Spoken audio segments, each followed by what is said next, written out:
Mau nunggu sebentar ya Mbak Rea, mic-nya juga sedang dites. It's okay. Tapi nanti jangan shoot gue dari sebelah sini ya.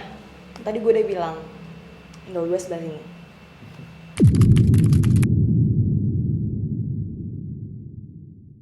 Oke Mbak Rea, sebelum kita mulai saya jelaskan sedikit terlebih dahulu ya. Saya Ajeng dari Unfinished Business dan proyek ini itu merupakan proyek dokumenter investigatif di mana kita mau mencari tahu lebih kasus-kasus yang selama ini belum terpecahkan dari kepolisian Mbak. Dan sekarang kami ingin mengetahui tentang kasus percobaan pembunuhan Mbak Rea yang sepertinya udah setahun lalu ya Mbak. Jadi kami ingin mengetahui dari sudut pandang Mbak, perasaan Mbak bagaimana agar orang-orang pun lebih mengerti mengenai kasus ini. Baik, sebelumnya terima kasih udah undang gue ke interview hari ini. Gue yakin bahwa project ini bisa membantu orang-orang di luar sana untuk lebih paham apa yang sebenarnya terjadi pada hari itu. And who knows, maybe we will actually catch who did it, right? Betul Mbak, saya juga setuju. Dan kami juga ingin mewawancarai orang-orang sekitar Mbak, seperti keluarga Mbak, orang di rumah Mbak seperti asisten rumah tangga, dan orang-orang lain yang sekiranya pandangan dan opininya penting Mbak, agar bisa membuat gambaran utuh untuk kejadian itu, latar belakangnya seperti apa, gitu Mbak. Tentu saja dengan izin Mbak. Okay, no problem. Baik Mbak, kita mulai dari perkenalan dulu ya Mbak, silakan. Nama gue Rea Adikara, usia gue 26 tahun. I'm a writer. 5 years ago, I wrote a best-selling mystery novel called The Hole. Dan pada saat itu novel gue terjual di sekitar 50 kota di Indonesia.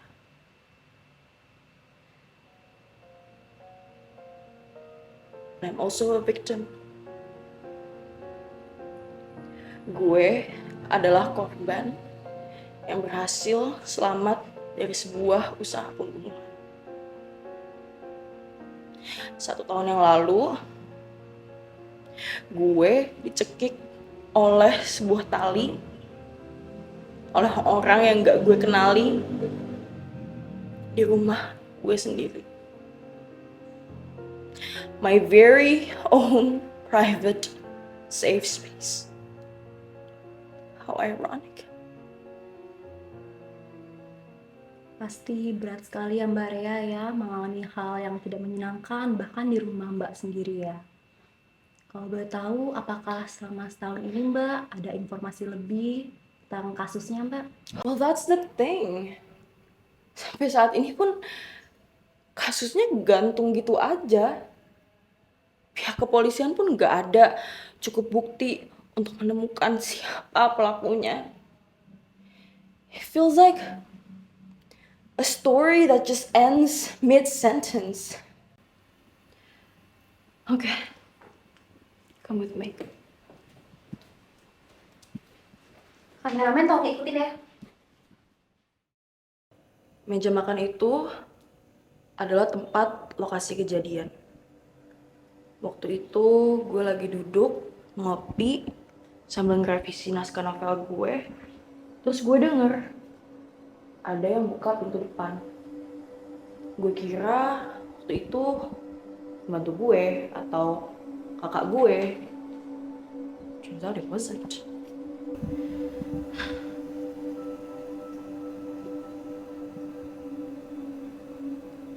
Sometimes I wonder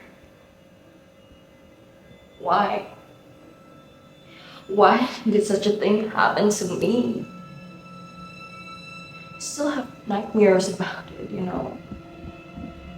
Gue masih sering mimpiin kalau tali itu menjerat gue lagi.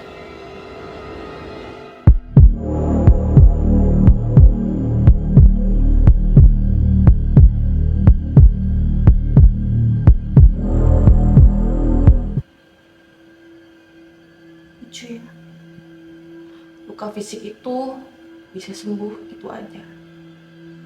Tapi kok luka mental itu sulit banget ya.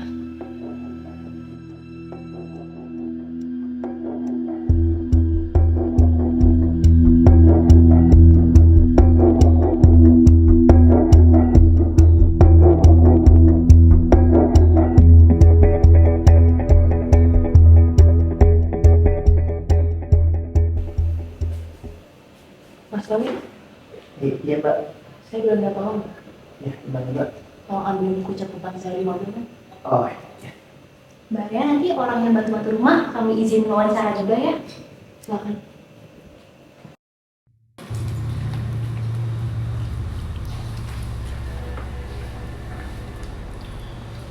Mbak Re itu orang baik sekali orangnya. Banyak sekali dibersihkan tempat-tempatnya, dikasih bersih semua. Kemarin habis kak beli sayur toh, langsung bilangkan ke Mbak Rea, jamku sampai berantakan, moodku turun nanti. Dari yang kita ketahui, Anda adalah orang pertama yang menemukan Mbak Rea saat itu. Bisa dijelaskan itu bagaimana? Ini kemarin toh, waktu saya lihat itu kaget kak. Saya pulang jam 7 pagi, udah kenapa terbukain pintu. Wih, takut sekali karena mereka Mbak Rea. Serius takut sekali kakak. Pas kak masuk, saya pergi ke dapur, saya mau cek. Wih, kaget sekali kak. Kenapa Mbak Rea? Ada di lantai kurang. Baring nih. Jatuh-jatuh itu bangku, jatuh-jatuh. Gelas-gelas semua. Kaget takut sekali, wih, pucat di mukanya. Kira sekali mati Mbak Rea. Tapi pas kulihat masih hidup ya ternyata. Makanya saya panggil polisi langsung sama Mbak Rena. Karena saya kira nanti masih di sini toh. Mbak. I think that's my sister. Yuk kamera ikutin. Wah, kenapa banyak banget kuncinya ya, Mbak? Oh ini, dulu itu sempat ada fans fanatik gitu yang mau masuk rumah gue. Sejak itu, gue parno. Jadi, kunci-kunci ini sebenarnya cuma buat keamanan aja. Oh, I see. Hai, Re. Oh, ini kakaknya yang mau diwawancara nanti ya? Halo. Dari Unfinished Business ya, Kak? Ya. Selamat siang, Mbak Renata. Ya, siang, Mbak. Baik, saya Ajeng dari Unfinished Business. Sebelumnya juga sudah menginfokan Mbak ya kalau akan diwawancara hari ini. Jadi tujuan kami itu ingin mengetahui Rea lebih dalam melalui perspektif keluarga-keluarganya. Seperti itu. Apakah bersedia diwawancara, Mbak? Ya, boleh. Baik, mungkin boleh perkenalkan diri dulu. Oke, halo. Gue Renata. Gue kakak dari Rea. Baik, boleh ceritakan pandangan Mbak Renata terhadap Rea Adikara itu sendiri? Ya. Rea ya, adik saya. Dia memang anak yang unik sih. Dari kecil emang udah kelihatan dia unik. Penuh ide-ide gitu. Dari dulu dia juga suka novel misteri. Bahkan novel yang dia 5 tahun yang lalu yang bestseller itu dari skripsinya langsung. Nah emang udah bertekad jadi penulis novel misteri. Dan Rea itu emang keras kepala. Jadi apapun yang dia mau, pasti dia bakal lakuin apapun buat dapetinnya. Jadi akan selalu melakukan apapun ya demi keinginannya ya. Mungkin bisa diberitahukan contohnya pas kecil. Oke. Kalau waktu kecil ya, mungkin waktu kita masih kecil, waktu dia umur 4-5 tahun ya, dia emang suka komik misteri sejak kecil. Nah, papa sama mama ya concern ya, takut ada adegan-adegan yang gak cocok buat anak-anak seumuran Rea. Tapi dia anaknya kekeh banget, kan sampai mau buat makan sampai 2 harian. Sampai 2 harian gak makan, sampai akhirnya ya mau gak mau mama kasih. Ya emang gitu sih anaknya. Oh, udah kekeh banget dari kecil ya Kak ya. Oke, kalau hubungan Rea dengan keluarganya selama ini bagaimana Mbak? Kalau Rea sama saya ya, itu kayak gimana kakak sama adik pada umumnya ya. Kalau kita kadang rukun, tapi kadang juga ada beberapa masalah. Biasalah ya ada bertengkar sana sini. Mungkin itu yang terakhir kali ya, itu karena pilihan jurusan kuliah. Waktu itu mama sama papa itu baru meninggal. Dan Rea memang kekeh pengen ada jurusan tertentu yang dia inginkan. Tapi aku kan sebagai kakak ya merasa pasti akan membimbing dia, cuma satu-satunya yang bisa membimbing dia. Ya jadinya ada bertengkar sedikit. Tapi sekarang kalau dilihat-lihat mungkin itu emang salah gue sih lebih banyaknya.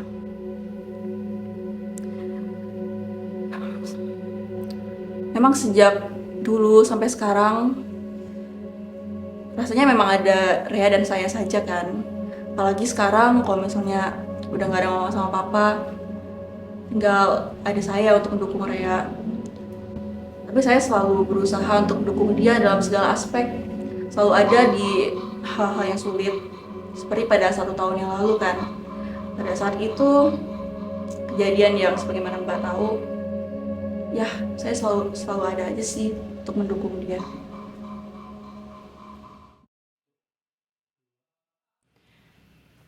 As you can see here, there are a lot of books, there are a lot of sticky notes. Jadi kalau gue ada ide, bisa langsung gue tulis. Gue kalau kerja itu selalu pakai sistem 7-12 gue mencari inspirasi, 13-19 gue menulis draft, 19-20 gue mulai editing. Lalu setelah itu baru gue mulai mengirimkannya ke editor gue. Editor gue itu udah ganti sejak 2 tahun yang lalu. The one that I work with now, she's so much more competent. Kalau editor lama gue itu, dia lebih banyak komentarnya daripada beneran ngebantu gue. Dia juga sempat nge-publish draft novel gue ke internet. Pokoknya, we just have different styles, we have different work ethics, we have different visions. We just simply don't work well together. Mbak Rea terlihat akrab dengan laki-laki di foto itu ya Mbak? Kalau boleh bertanya, hubungan kalian apa ya? Oh, itu Bima. Mantan editor, mantan pacar, mantan segalanya gue. Dia itu bisa dibilang adalah orang yang paling ngerti sama gaya nulis gue. He has helped me a lot actually. Bahkan bisa dibilang Bima itu udah kayak co-writer yang emang gak gue cantumin aja di novel gue. But he needs to understand that my story is my story. Mau gimana pun juga, ya itu tetap cerita gue, jeripaya gue, keringat gue. Itu foto ketika Mbak masih mahasiswa ya? Boleh ceritakan nggak Mbak dulu ambil jurusan apa? Foto ini, dulu gue adalah seorang mahasiswa sastra Indonesia. Sempat berantem dulu sama kakak. Menurut dia, karena kita udah gak punya orang tua, maka jangan deh ambil jurusan yang penghasilannya gak jelas. Gue marah banget waktu itu. So I told myself that someday I will prove her wrong. Someday I will rub successes on her face. Dan untung banget waktu itu gue bertemu dengan seorang dosen yang sangat amat mendukung dan sangat amat mengerti karya-karya gue. Oh begitu ya Mbak. Bisa ceritain nggak tentang dosen pembimbingnya? Boleh dong. Jadi namanya itu... Nama saya Ratna, saya adalah dosen pembimbing Rea saat ia mengerjakan skripsinya. Rea itu anak yang luar biasa. Ia sangat percaya diri, punya banyak mimpi-mimpi, dan dia juga selalu tahu cara untuk mengekspresikan karya-karyanya. Tapi di balik itu, Rea sebenarnya juga merupakan individu yang cenderung menyendiri. Tapi saya kira kalau untuk seorang visioner itu merupakan suatu hal yang cukup lumrah ya. Iya, sepertinya begitu ya. Dan dari yang saya dengar, Ibu juga sangat membantu skripsi Rea. Bisa diceritakan prosesnya bagaimana dulu? Dulu saat pertama kali Rea memberitahu saya tentang ide skripsinya, jujur saya cukup terkejut karena menurut saya idenya itu unik. Dia mengambil suatu kasus pembunuhan yang sedang berlangsung, kemudian dia analisis dan dijadikan skripsinya. Tapi pada akhirnya hasilnya itu sangat memuaskan, sehingga Rea sendiri juga berinisiatif untuk menjadikannya suatu novel. Saya rasa setiap orang itu dalam karirnya pasti punya batu loncatan. Kalau untuk Rea, batu loncatannya adalah skripsinya ini. Sebagai dosen, saya sangat bangga terhadap Rea. Berarti Rea memang sudah sangat gigih dan ambisius sejak dulu ya? Tapi menurut Ibu sendiri, kepribadian Rea itu seperti apa ya, Bu? Kalau untuk Rea sendiri, menurut saya dia orang yang sangat percaya diri ya. Mungkin bisa dibilang terlalu percaya diri. Beberapa orang mungkin beranggapan Rea itu orangnya sok pintar. Tapi menurut saya itu tidak benar. Karena Rea itu memang menurut saya sangat pintar dan dia yakin akan kemampuannya. Dia juga tidak pernah takut untuk menunjukkannya. Tapi kalau saya lihat, Rea itu sepertinya sadar bahwa ada beberapa orang yang mungkin tidak nyaman dengan kemampuannya itu.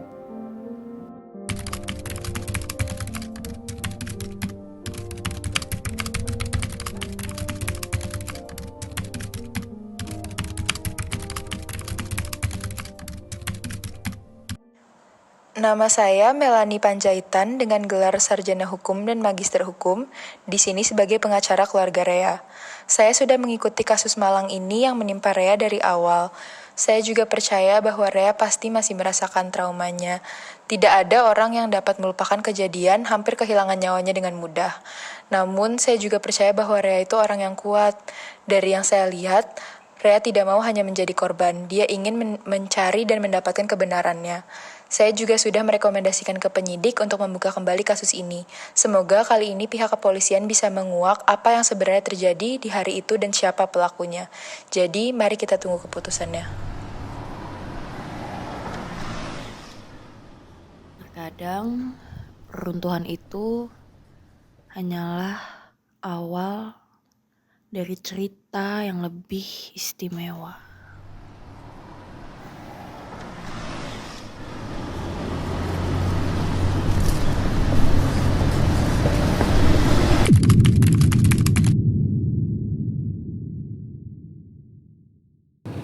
Sekarang kami dalam perjalanan menuju Polres Jakarta Pusat untuk meliput Bapak AKBP Johan, MFmed, selaku anggota Reskrim Polda Metro Jaya, dan beliau juga merupakan penyidik senior yang dulu ikut melakukan investigasi terhadap kasus Rea Adhikara. Oke, karena mau dekat saya telepon. Halo, selamat siang Pak Johan. Ya, halo. Iya Pak, saya Ajeng dari Unfinished Business, ingin melakukan wawancara untuk dokumentasi kasus Rea Adhikara Pak. Oh iya, gimana Mbak? Jadi ketemu hari ini? Iya Pak, benar. Kami sekarang sedang on the way dan kira-kira akan sampai kapan? 10 menit lagi ya. 10 menit, oke. Kami akan sampai dalam 10 menit ya Pak boleh, ya. nanti masuk saja. Baik.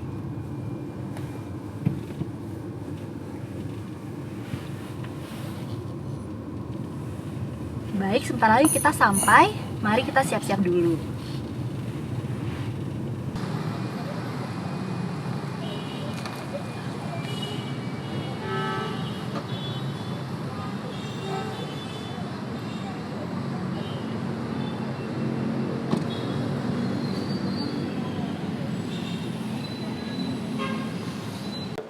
Ya, kita sudah sampai di Polres Jakarta Pusat. Nggak usah berlama-lama lagi. Ayo kita hampiri para penyidik.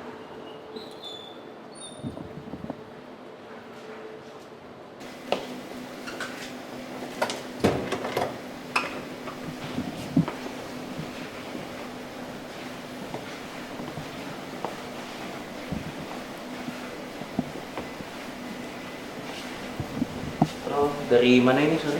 Ajeng Pak dari Unfinished Business. Oh iya, Ajeng udah ngobrol kita ya. Iya, Saya Pak, Johan benar. Siregar, panggil Baik, aja Johan ya. Baik Pak Johan. Oke, bisa langsung ke atas aja yuk, mulai yuk. Terima kasih Pak.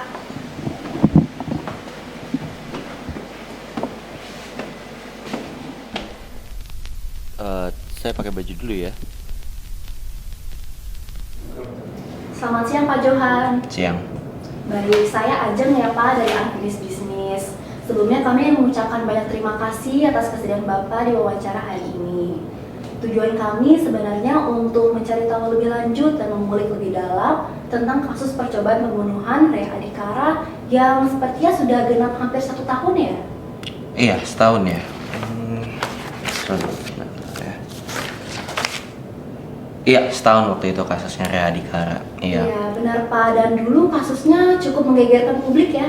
Iya, sangat. Waktu itu kasusnya Rea Adhikara itu setahun yang lalu itu sangat menggegerkan publik. Soalnya saya juga sebagai penyidik utamanya juga waktu itu.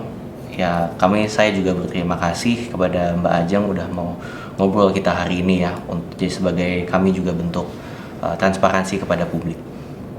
Jadi gimana ini? Kita sistemnya ngobrol aja, santai atau gimana? Saya harus gimana? Baik, kita bisa seperti ini aja Pak ya, bicara santai.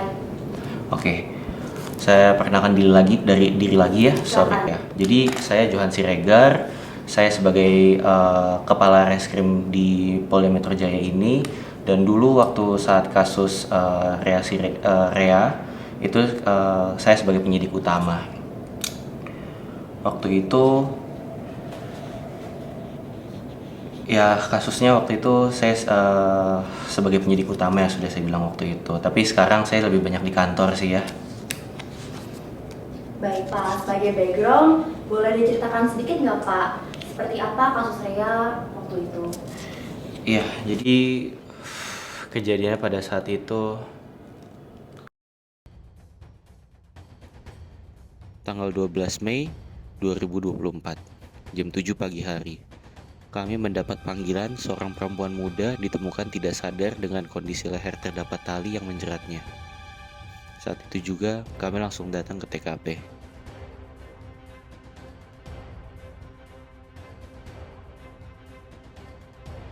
Belan, kuncinya ini nggak bisa gerak-gerak. Seperti dijebol ini. coba amankan ya Sat, masuk eksibit barang bukti. Saya mau masuk dulu. Siap, Belan. TKP saat itu ada di ruang makan korban. Korban masih tidak sadar, sudah ada beberapa paramedis datang dengan ambulans. Di sekitar korban terlihat kondisi dapur berantakan. Kursi tempat korban duduk terguling ke lantai, serta barang-barang di meja sudah berantakan dan jatuh ke lantai. Bagaimana kondisi korban, Mas? Siang, pagi Dan. Saat ini korban masih tidak sadarkan diri. Tadi kami cek tanda-tanda vital juga sepertinya ada tanda-tanda kekurangan oksigen. Sepertinya karena terjadi jeratan oleh tali ini, kami rencananya akan langsung bawa ke rumah sakit karena kami ada stretcher juga. Apakah dari polisi mau ikut? Ya, oke. Kita langsung jipo ya. Di sana bisa langsung lakuin visum. Habis itu juga penanganan korban. Cuma 5 kilo jaraknya juga, nggak jauh. Kami bantu kawal ya. Baik, Dan. Nanti kita koordinasikan saja. Kamu ke kantor buatin visum ya, saya temani korban. Kita ketemu di sana. Yap.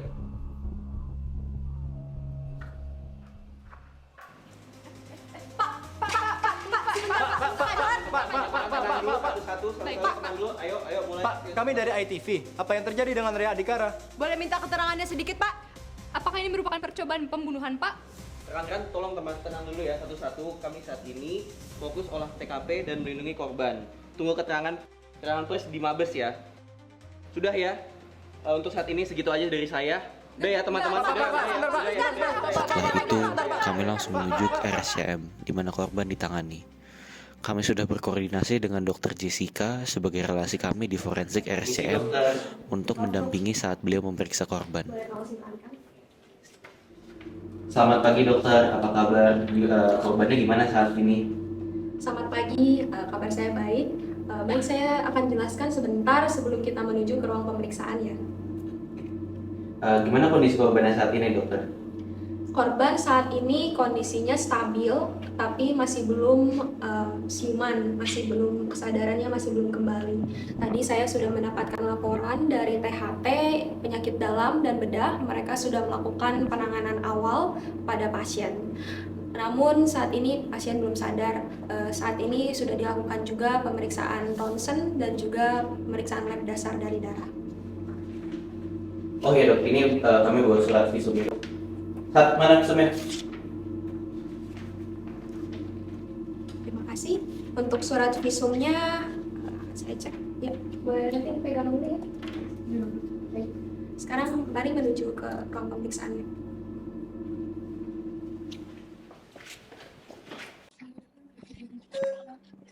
Baik, kita akan memulai pemeriksaan. Nanti kamu boleh tolong bantu catat ya. Iya, baik dok. Baik. Korban datang dengan keadaan umum lemas dan kesadaran yang menurun. Untuk tanda-tanda vital tadi sudah diperiksakan, kita langsung ke luka-luka saja, mumpung lagi ada penyidik di sini. Pada area leher ditemukan memar berwarna kemerahan yang melingkar secara horizontal,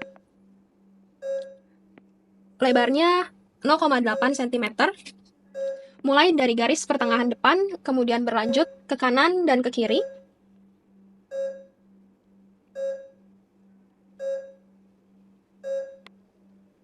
Hingga garis pertengahan belakang.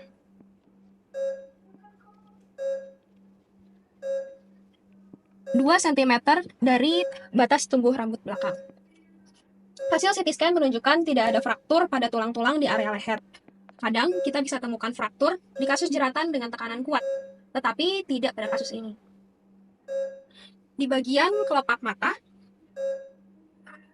ditemukan juga bintik-bintik perdarahan atau petekiye yang bisa muncul akibat robeknya pembuluh darah kecil di bawah kulit, umum pada kasus asfiksia. Selain itu, pada ujung-ujung jari juga, di jaringan di bawah kuku ditemukan warna kebiruan, atau disebut juga sianosis. Umum juga terjadi pada hambatan aliran udara. Secara umum, luka yang kami temukan adalah luka akibat kekerasan tumpul dengan pola menyerupai jeratan. Dan temuan lain, Dok? Temuan lainnya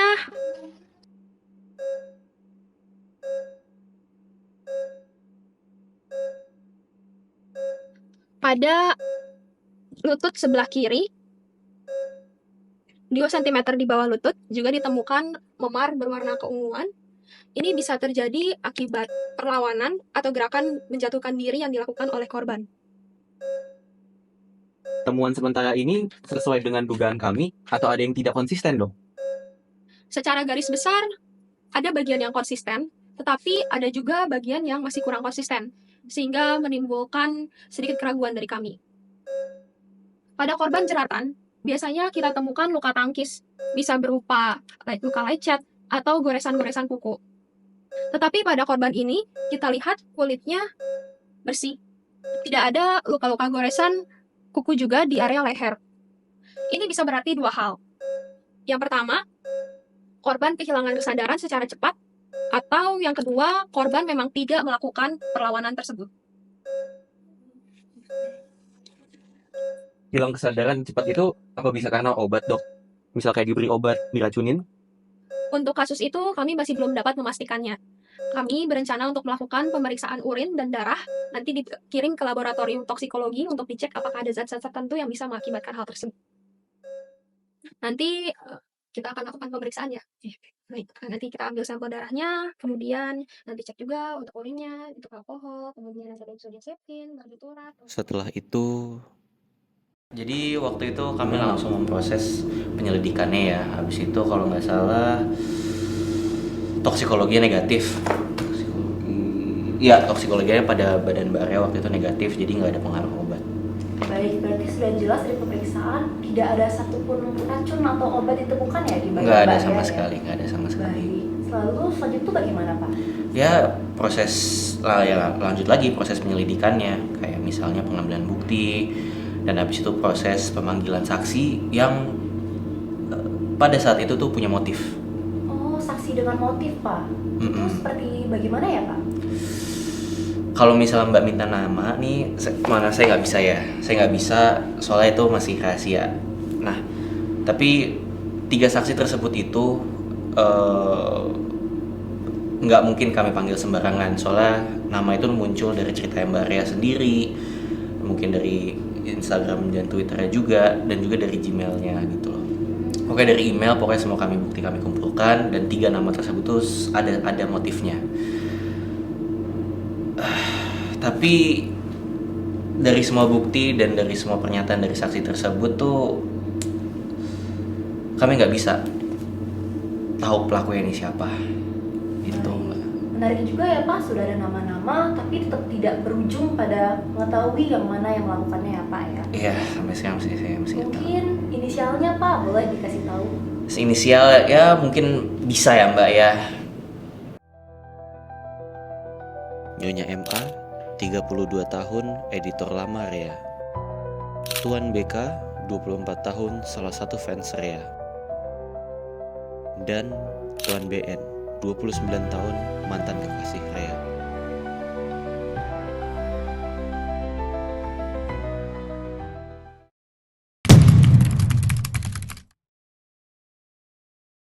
Rea itu klien terbaik saya. Sekaligus yang paling melelahkan yang pernah saya punya. Dia tuh tahu dia mau apa. Dan dia selalu dapat caranya. Awalnya, kami berdua kalau bekerja tuh sangat lancar. Dia yang nulis, saya yang mengatur ritme. It just worked. Tetapi saat bukunya viral, saya nggak tahu kenapa ya, dia tuh jadi paranoid. Semua orang di sekitar dia tuh dicurigain. Gak bisa tuh dia percaya orang lain. Cuman bisa percaya sama dirinya sendiri. Aku juga gak paham deh. Susah banget untuk ngertiin dia. Bahkan feedback dari saya pun dia anggap remeh loh. Gak ngerti aku sama dia. Dia bilang, saya yang bocorin draft bukunya. Itu lucu sih. Karena sebenarnya yang hobi share sneak peek sama fansnya tuh siapa? Dia sendiri loh. Lucu banget tau nggak? Karena akhirnya yang dicoret dari halaman hidupnya siapa? Saya. Apa ibu dendam sama Mbak Rea?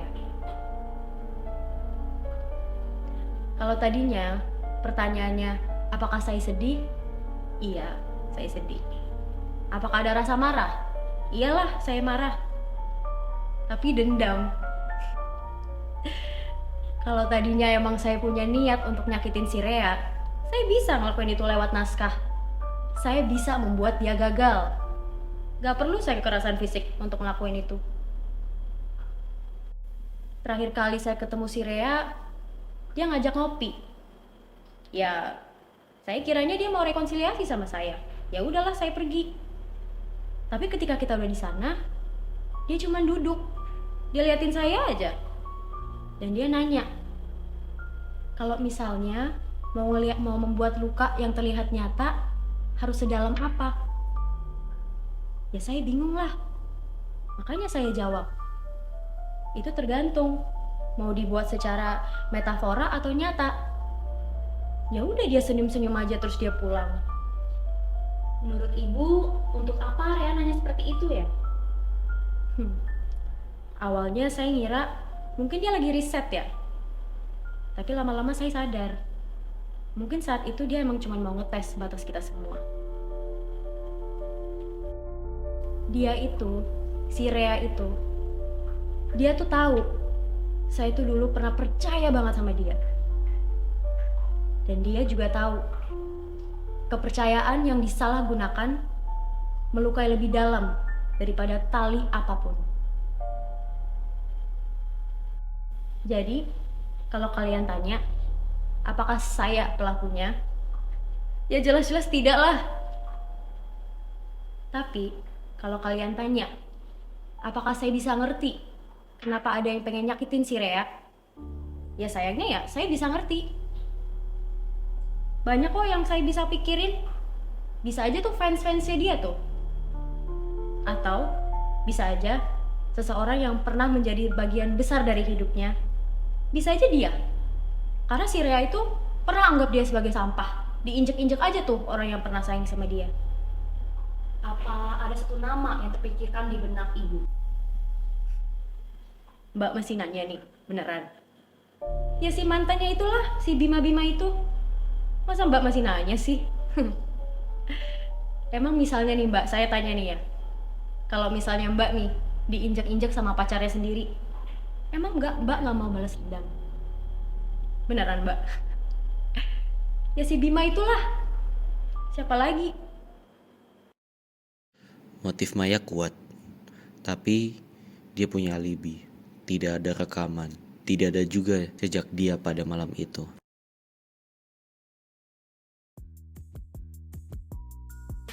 Gue pas tuh ketemu Rea pertama kali kalau nggak salah tahun 2019.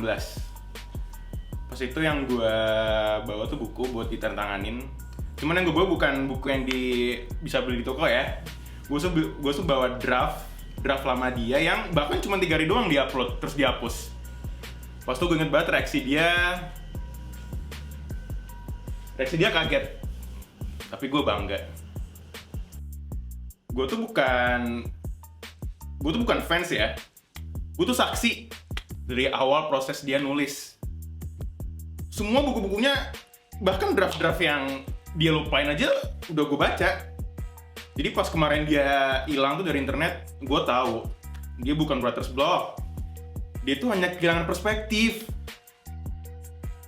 Dan karena itu, kamu pernah mengirim surat ancaman? Itu bukan ancaman, teman-teman. Itu sebuah ide, gue ngasih ide.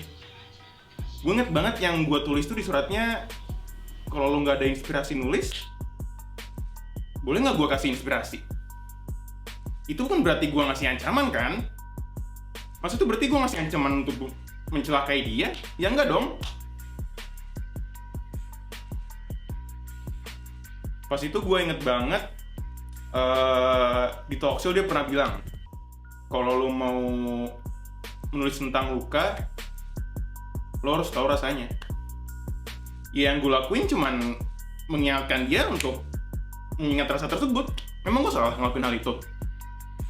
Ya walaupun gue tahu di semua novelnya tema besarnya tentang misteri ya. Itu kan tema besarnya dia. Gue tuh nggak perlu nyelakain Rea, karena gue tahu Rea Adhikara tuh udah ahli dalam nyelakain diri dia sendiri. Itu kemarin tuh cuma butuh panggung, dan itu yang gue lakuin. Gue menyediakan panggung untuk dia. Jadi pertanyaan itu bukan tentang siapa yang bunuh Rea Adhikara, tapi siapa yang ngasih ide. Dan yang pasti itu bukan gue. Yang pasti itu orang-orang yang kenal dia. Dan yang pasti itu bukan gue.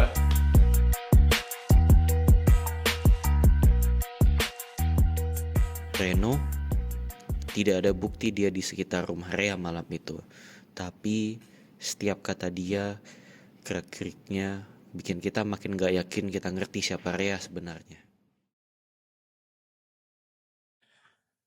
Gue dan Rea pernah bareng dulu. Waktu itu ya, dia masih bingung cara ganti skripsinya jadi novel beneran. Masih belum ngerti cara masin plot-plotnya biar endingnya pas. I tried everything untuk bantuin dia. Everything.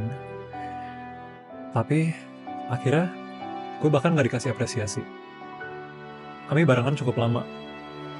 Tapi sampai sekarang masih ada bagian dari Rea yang gue gak ngerti.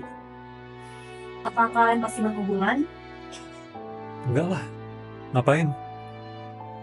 Kalau nanya gue sih selalu diinjek-injek ya. Kalau gue bisa ngasih lihat apa yang ada di HP gue nih sekarang, lu pasti ngerti. Dia selalu coba ngerti, gue selalu coba ngerti. Tapi selalu aja dia gak pernah mikirin, sekalipun gak pernah. Terakhir kali kita kontak sih, tahun lalu. Itu udah berapa minggu sebelum, kejadiannya ya. Pada saat itu dia baru aja kirim draft barunya. Tanpa permisi, tanpa apa-apa, cuman pakai catatan kecil aja. Untuk yang dulu pernah di dalam hidup aku. Gue belum sempat baca semua. Tapi dari yang gue lihat, dia lagi nulis tentang ketakutan. Nah kayak dikejar, diserang, dibenci. Dia bukan mau nulis tentang drama. Itu kayak suara dari orang yang benar-benar ketakutan. Menurut Mas Bima, kenapa Rea takut? Siapa yang bisa nyakitin Rea? Kalau gitu mah banyak gak sih? Orang kayak Rea, itu banyak yang musuhnya diem-diem doang. Kalau lo nanya gue, siapa yang cukup impulsif buat nyerang? Ya gue gak mau nuduh ya. Gue gak mau nuduh. Tapi dari semua cerita dia, nama Maya sering muncul. Dan dari cara Rea nulis tentang dia, emang kayak bukan cuman masalah interpersonal gitu loh. Ada rasa konflik yang gede gitu. Ada amarah, ada rasa terhianati. Jadi Mas Bima pikir Maya bisa nyakitin Rea? Gue pikir, kalau lo pernah ngerasa digampangin, kayak dipakai sebagai alat doang, ada dua pilihan. Lo pergi, atau lo balik nyerang dengan gaya lo sendiri. Dan Maya bukan tipe yang cuman pergi. Bima nggak nunjuk diri, tapi dia jelas punya bayangan siapa pelakunya. Dan itu bukan dia. Jadi, kamu pelakunya. Saya nggak cukup peduli sama Rea untuk mau balas dendam. Ngapain repot-repot? Emang saya Bima? Gue tuh cuma bagian kecil dari naskah besar dia. Gua? Enggak. Tapi gue tahu siapa yang bisa. Siapa? Semuanya seperti karakter. Mereka semua bilang tidak bersalah. Tapi mereka nggak punya alibi yang kuat. Yang bikin aneh, motif mereka itu terlalu sempurna. Saya sudah selidiki banyak kasus, tapi ini setiap jejak yang kita cari seolah jadi bagian cerita. Bukan ditemukan, tapi ditinggalkan.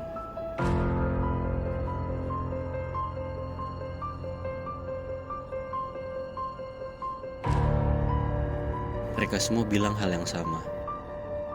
Saya ngerti Rea. Saya bukan pelakunya. Tapi saya agak heran kalau ada yang nyoba bunuh dia.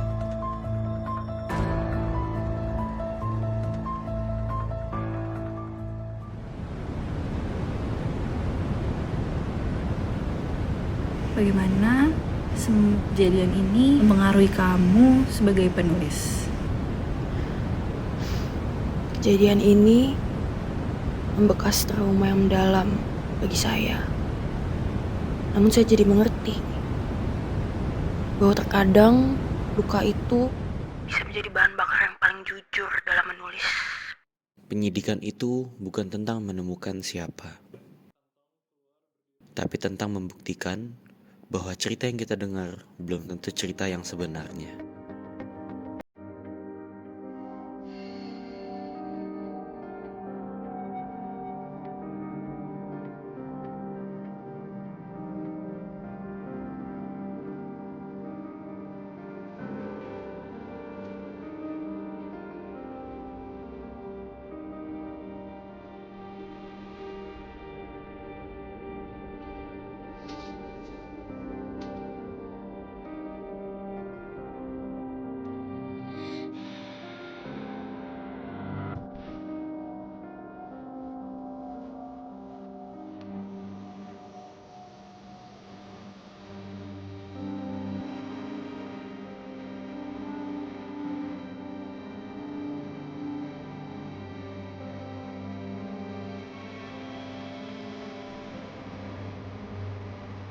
Selamat malam pemirsa. Selanjutnya berita datang dari segmen kriminal, di mana genap 1 tahun sejak kasus percobaan pembunuhan penulis terkenal, yaitu Rea Adhikara, yang hingga kini belum juga menemukan titik terangnya.